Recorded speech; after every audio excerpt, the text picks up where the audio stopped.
Hello everyone and welcome to maths pole. मेरा नाम चेतना विश्वास है और मैं आपके लिए वीडियोस बनाती हूँ जो कि आपको गाइडेंस देती है मैथमेटिक्स से रिलेटेड।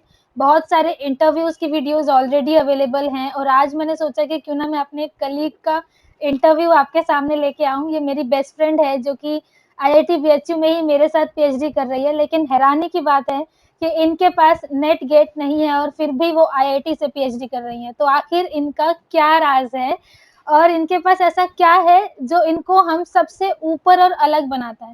तो इसलिए मैंने सोचा कि अगर मैं इनका इंटरव्यू लूं तो आपको इनका पॉइंट ऑफ व्यू पता चलेगा, इन्होंने कैसे कैसे क्या प्रिपेयर किया, ये आज आपके सामने रिवील होने वाला है। सो वीडियो के एंड तक बने रहें और वीडियो को लाइक शेयर सब्सक्राइब जरूर करें।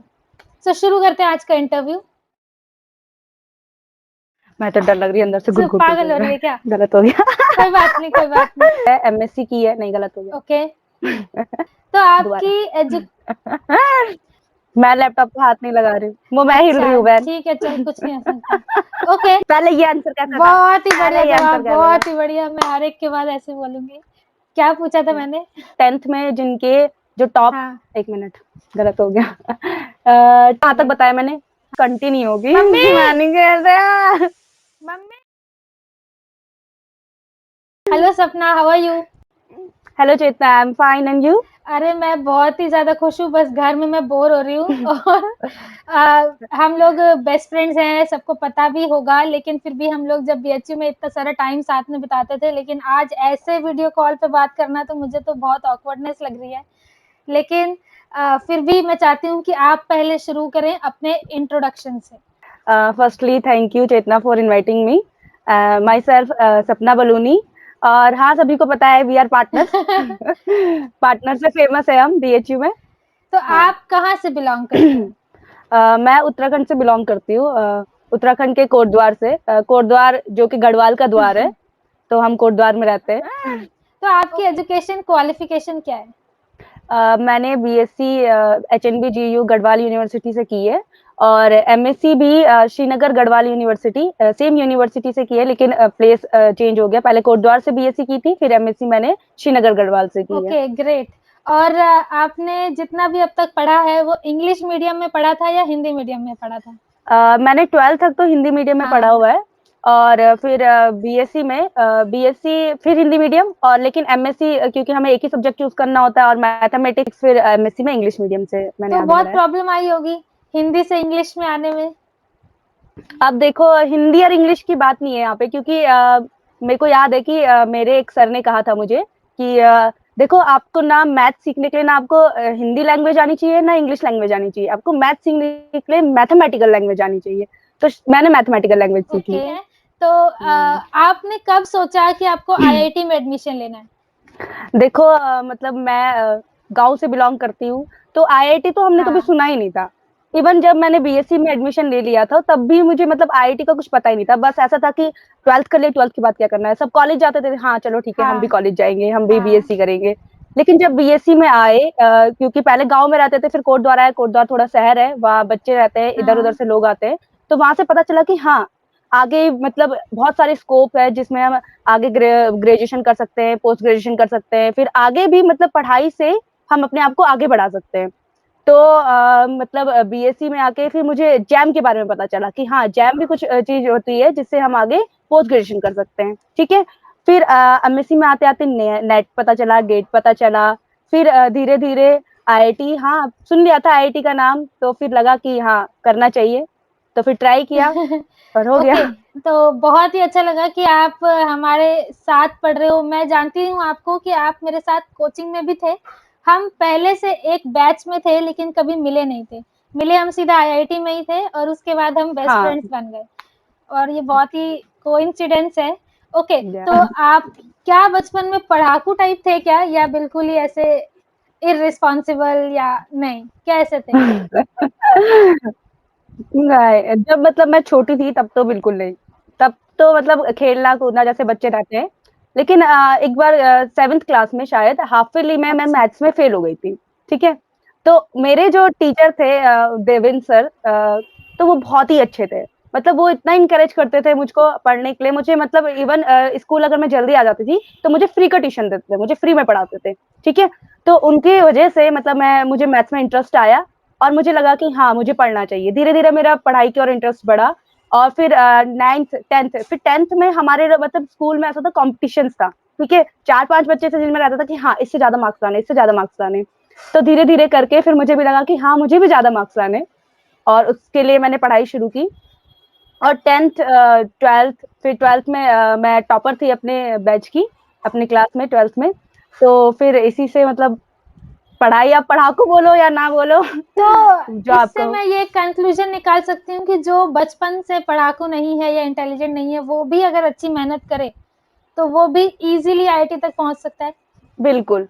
आप जब आपको आप आज करो मेहनत, तो आज आज भी आप मेहनत करके आईआईटी तक पहुंच सकते हैं। इसमें कोई भी वो नहीं है कि आप अगर पहले से पढ़ाई नहीं कर रहे, बस आपका बेस क्लियर होना चाहिए, आपको बेस में पकड़ होनी चाहिए। तो आप शुरू से स्टार्ट कीजिए, और अगर आप स्टार्ट करोगे, आपका इंटरेस्ट आएगा, तो आप बिल्कुल इजीली आप आईआईटी में आ सकते हैं। आईआईटी क्या, किसी हाँ, भी जहां आपको मन है आप बस वहां जा सकते मेहनत हैं की अगर आप ही मेहनत नीड है, करेंगे। ऐसा नहीं है कि कोई इंटेलिजेंट ही पैदा हो रहा है या वो शुरू से ही पढ़ के आया है, ऐसा नहीं है, राइट? नहीं, ओके। नहीं, नहीं, आपके सामने हम का इंटेलिजेंट है, हम तो हम भी देखते भी इंटेलिजेंट नहीं है, सिर्फ हार्ड नहीं। वर्क ही तो कर रहे हैं, जैसे आप कर रहे हो वैसे हम कर रहे हैं। तो अगर हार्ड वर्क रहेगा तो कोई भी अचीव कर सकता है ना? तो आपके पास स्कॉलरशिप कौन सी है? जो क्वेश्चन शुरू से बनते हुए आ रहा है कि आपके पास गेट नहीं है, नेट नहीं है, फिर भी ऐसी कौन सा ऐसा ब्रह्मास्त्र है आपके पास और वो हमसे भी ज्यादा प्रेस्टिजियस है? तो ऐसी कौन सी स्टाइपेंड है आपके पास? मेरे पास है इंस्पायर फेलोशिप। अब ब्रह्मास्त्र है इसीलिए मैं यहाँ तक, आप कह सकते हैं कि ब्रह्मास्त्र है इसीलिए इसने मुझे यहाँ तक पहुंचाया है। तो हाँ। इंस्पायर फेलोशिप मैंने कभी सुनी नहीं थी, ठीक है।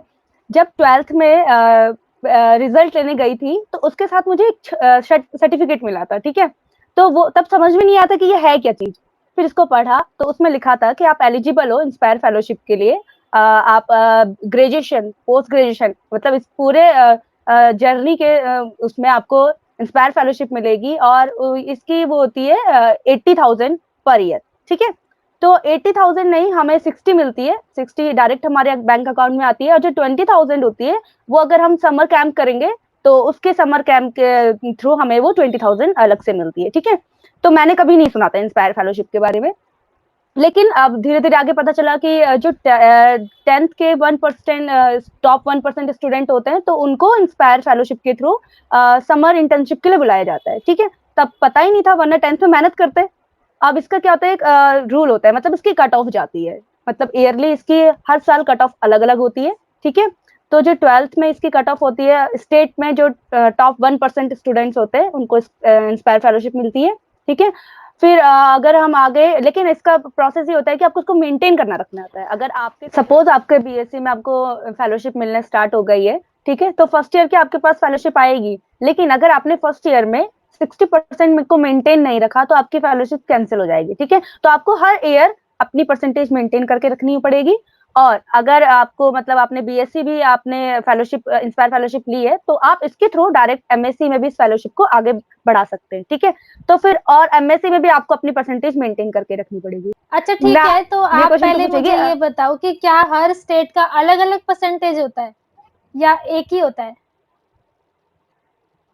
हाँ बिल्कुल।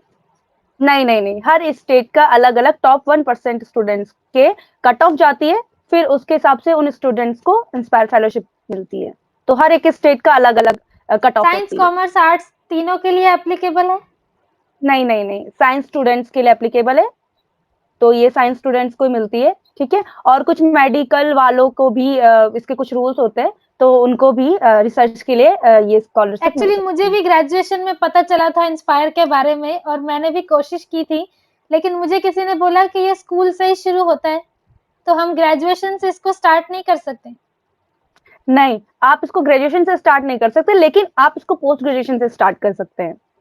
तो पोस्ट ग्रेजुएशन का ये रूल होता है कि जो टॉप 1 फर्स्ट रैंक वाले स्टूडेंट्स होते हैं एमएससी में, पोस्ट ग्रेजुएशन में, तो उनको आगे रिसर्च के लिए आप इंस्पायर के थ्रू अपनी रिसर्च ओके, तो कंटिन्यू कर अगर सकते मैंने हैं। ईयर ड्रॉप कर लिया, मतलब मेरी स्टाइपेंड आ रही है लेकिन मैंने ईयर ड्रॉप कर लिया और उसके बाद मैं बीएससी कर रही हूँ, तो कोई इफेक्ट पड़ता है क्या? ऐसा होता है कि इसकी एक लिमिट होती है, डेट लिमिट होती है कि आपको इस 30 दिसंबर या 28 दिसंबर, दिसंबर इसकी लास्ट डेट होती है दिसंबर में, तो आपको उस डेट तक अपना फॉर्म फिल करके उनकी जो जो रिक्वायरमेंट्स होती है आपको उनको अपने फॉर्म भेजने होते हैं, ठीक है। ये जो आपका ऑफर लेटर होता है, क्योंकि ऑफर लेटर आपको पहले मिल जाता है, तो ऑफर लेटर के साथ साथ आपको अपनी क्वालिफिकेशंस के सर्टिफिकेट वगैरह सारे आपको अपलोड करने होते हैं, क्योंकि उसी के बेसिस पे वो आपको आगे इंस्पायर फेलोशिप ओके, कि आपको प्रोवाइड करते शुरुआत में कितनी हैं। स्टाइपेंड मिलती थी बीएससी में, फिर एमएससी में, और अब पीएचडी में आपको कितनी स्टाइपेंड मिल रही है? शुरुआत में तो टोटल जो होता था वो 80,000 का सर्टिफिकेट, मतलब सर्टिफिकेट में 80,000 लिखा हुआ था, लेकिन हमें 60,000 डायरेक्टली हमारी बैंक अकाउंट में आते हैं ईयरली। और जो 20,000 होते हैं, अगर जिस स्टूडेंट ने समर कैंप किया अटेंड किया होता है तो उसको एक रिपोर्ट बना के भेजनी होती है, तो उस समर कैंप के बेस पर आपको एक्स्ट्रा 20,000 दिए जाते हैं। तो मैंने तो कोई समर कैंप किया नहीं था, क्योंकि हमें इतना पता भी नहीं था उस टाइम पे। तो 60,000 ईयरली हमने बीएससी में और एमएससी में 60,000 ईयरली हमने इंस्पायर स्कॉलरशिप ली है। और अगर बात करें रिसर्च के एरिया में, तो रिसर्च के एरिया में इंस्पायर जो होती है वो जेआरएफ के इक्विवेलेंट होती है। तो जितनी जेआरएफ के स्टूडेंट को स्टाइपेंड मिलती है उतनी हम लोगों को भी स्टाइपेंड मिलती है। तो 31,000 हमें मंथली स्टाइपेंड मिलती है इंस्पायर के थ्रू, और बाकी आपको कंटीजेंसी और एचआरए भी इसमें इंक्लूड करके वो दिया जाता है।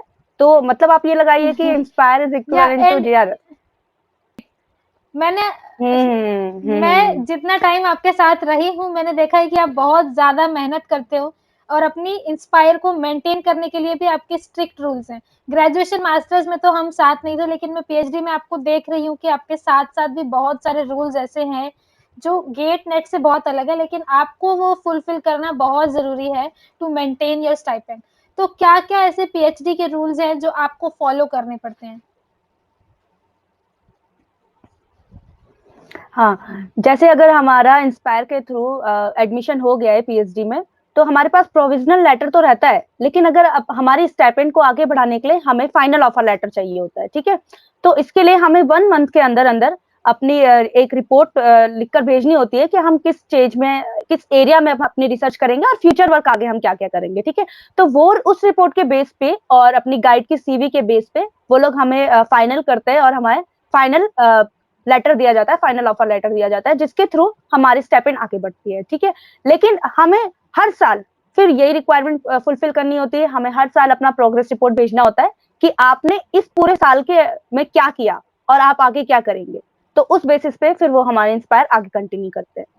और मतलब मैंने अपने साथ कुछ ऐसे स्टूडेंट को भी देखा है, आपने भी देखा होगा, कि जरूरी नहीं है कि अगर आपका एडमिशन पीएचडी में हो गया हो और आपके पास फाइनल ऑफर लेटर हो, क्योंकि इंस्पायर स्कॉलरशिप कैंसिल हो जाती है। मेरे कुछ फ्रेंड्स ऐसे भी हैं जिनका एडमिशन होने के बाद भी उनकी इंस्पायर स्कॉलरशिप कैंसिल हो गई है, लेकिन फिर भी आपको घबराने की जरूरत नहीं है, आप दोबारा उसको अप्लाई कर सकते हैं और उसके बाद आपको दोबारा आप उसमें सेलेक्ट हो सकते हैं। तो हमारे फ्रेंड्स जिनका कैंसिल हो गया था, उन्होंने दोबारा अप्लाई किया और अच्छी बात यह है कि उनका एक्सेप्ट हो गया और आई आज हमारे रिमेम्बर, साथ पीएचडी कर रहे हम जानते हैं कि 4 इंस्पायर स्कॉलर्स का मेरे बैच में एडमिशन हुआ था, और जब रिजल्ट आया था तो 2 का इंस्पायर एक्सेप्ट हुआ था और 2 का नहीं हुआ था।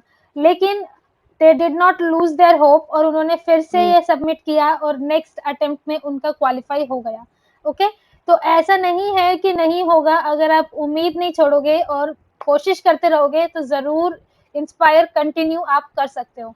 अच्छा, मैंने सुना था, जब आप ही ने मुझे बताया था कि इंस्पायर का अलग से रिक्रूटमेंट भी आता है, जिसकी स्पेसिफिक रिक्वायरमेंट होती है कि आपके पास इंस्पायर होना चाहिए। उसके बारे में बताइए। हाँ, देखो इंस्पायर की फैकल्टी के लिए भी अगर आपने पीएचडी कंप्लीट कर ली है, तो आप आगे जैसे अगर आपने थीसिस सबमिट कर लिया है, ठीक है, और अभी आपके पास कुछ है नहीं करने को, तो आप उस फिर से अप्लाई कर सकते हैं इसके लिए। थीसिस सबमिट करने के बाद जब तक आपको डिग्री नहीं मिलती है, ठीक है, तो इस ड्यूरेशन में भी आप इंस्पायर फैकल्टी के लिए अप्लाई कर सकते हैं। और अगर पीएचडी कंप्लीट हो गई है तो उसके बाद इंस्पायर की अलग से फैकल्टी निकलती है। और तो अब एक बहुत इंटरेस्टिंग सवाल कि कैसी है आईआईटी बीएचयू की लाइफ? आईआईटी बीएचयू की लाइफ बहुत हाँ। मजेदार है आपकी वजह से क्योंकि आपका साथ है, इसलिए आईआईटी बीएचयू की लाइफ सच में बहुत मजेदार है। वरना जब मैं स्टार्टिंग में आई थी तो बीएचयू का नाम तो बहुत सुना था, ठीक है, और फिर पता चला कि हाँ अब एडमिशन भी हो गया है अपना आईआईटी बीएचयू में, और ऊपर से हॉस्टल को देख के ही तो पहले मैं दंग हो गई थी। इतना बड़ा हॉस्टल, इतना अच्छा रूम। और फिर फर्स्ट डे अच्छा नहीं था, क्योंकि फर्स्ट डे मैं घूम रही थी क्योंकि इंस्पायर के लिए मुझे गाइड चाहिए था। 1 मंथ के अंदर मुझे सब कुछ सबमिट करना था। तो मैं बहुत, आपने देखा होगा कि मैं फर्स्ट मंथ कितनी परेशान थी, रोज चक्कर लगाती रहती थी। तो लेकिन सेकंड या थर्ड डे शायद डिपार्टमेंट में आप मिली थी, और मतलब जब मिली हाँ, तभी से शायद हमारी दोस्ती हो गई थी। स्टार्टिंग के फर्स्ट डे से। और इवन हमने साइकिल भी सेम ली है, मैचिंग साइकिल, सब हम कुछ वी वर सेम मतलब। पार्टनर्स और अभी तक हमारा हाँ, पार्टनर्स के नाम से नंबर भी सेव है। या और हम जहाँ जाते हैं साथ जाते हैं, इवन हमारे गाइड भी सेम है, हमारे सुपरवाइजर भी सेम है, तो हम साथ ही में रहते हैं। बिछड़ और गए, फिर कोरोना की वजह से सब अलग अलग हो गया, लेकिन फिर भी देखो अलग हो गए गूगल मीट के कोरोना थ्रू की हम वजह जुड़े से, हुए and united by Maths Pole. हैं। या या united by Maths Pole. I think एक चीज मैं ऐड मजेदार। करूंगी कि वी कंप्लीट ईच अदर, क्योंकि बहुत कुछ ऐसा है जो मुझे नहीं आता है और इससे आता है, और या बहुत कुछ ऐसा है जो सपना को नहीं आता है और मुझे आता है। जैसे सपना रास्ते भूल जाती है, उसको कोई रास्ता याद नहीं रहता है। और बीएचयू इतना कंफ्यूजिंग कैंपस है, सारी रोड्स एक हाँ, जैसी लगती है और मुझे रास्ते सारे याद रहते हैं, और इसीलिए हम जाते भी हर जगह साथ-साथ हैं। तो आप मेरा या गूगल मैप हो। और इसी तरह यू आर माई सपना गूगल भी मैप। हर वक़्त सपोर्ट करती है मुझे। जैसे मुझे बहुत जल्दी गुस्सा आता है, तो सपना बहुत जल्दी कंट्रोल करती है और हेल्प करती है। ओके, तो ठीक बहुत अच्छा लगा आपसे है। बात करके। क्या आप हमारे स्टूडेंट्स को कुछ सजेशन और कोई एडवाइस देना चाहोगे एट लास्ट? मेरी लाइफ की तो एक ही फिलॉसफी है कि जी भर के जियो। जरूरी नहीं है कि मतलब आप दिन रात किताबों में कीड़ों की तरह उसको चाटते रहो, नहीं। अपनी लाइफ एंजॉय करो, क्योंकि मैंने अपनी लाइफ बहुत एंजॉय की है। मतलब बीएससी हो, चाहे एमएससी हो, चाहे पीएचडी हो। इवन पीएचडी में हम लोग बहुत मस्ती करते हैं, ठीक है।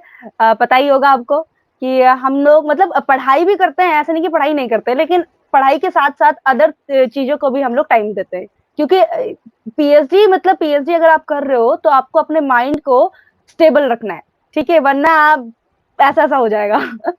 तो आपको क्या करना है, पढ़ाई के साथ साथ मस्ती भी करो, अपने दोस्तों के साथ घूमने जाओ, एंजॉय करो। और सबसे बड़ी चीज कि आपको अगर कोई भी प्रॉब्लम है तो अपने अंदर नहीं रखना, उसको आप अपने दोस्तों से उसको शेयर करो, ठीक है। जब तक आप शेयर नहीं करोगे तब तक उस प्रॉब्लम का सॉल्यूशन नहीं निकलेगा, ठीक है। तो आप अगर आपको पढ़ाई की टेंशन है उसको शेयर करो, तो कुछ ना कुछ अगर आप दोस्तों से बात करेंगे तो आपको कुछ ना कुछ सॉल्यूशन मिलने ही वाला है। अगर आपको सॉल्यूशन नहीं भी मिलेगा, लेकिन आपके चेहरे पे मुस्कान जरूर आएगी। ओके, तो ये थी सपना बलूनी हमारे साथ उत्तराखंड से, जो मेरी बेस्ट फ्रेंड है, मेरी पार्टनर है, मेरे साथ रिसर्च कर रही है, और उसने आज अपना इंस्पायर स्कॉलरशिप के बारे में आपको बताया। आई होप आपको ये वीडियो यूजफुल लगा हो। अगर लगा है तो please like, share and subscribe Maths Pole. So that's it for today. Bye bye.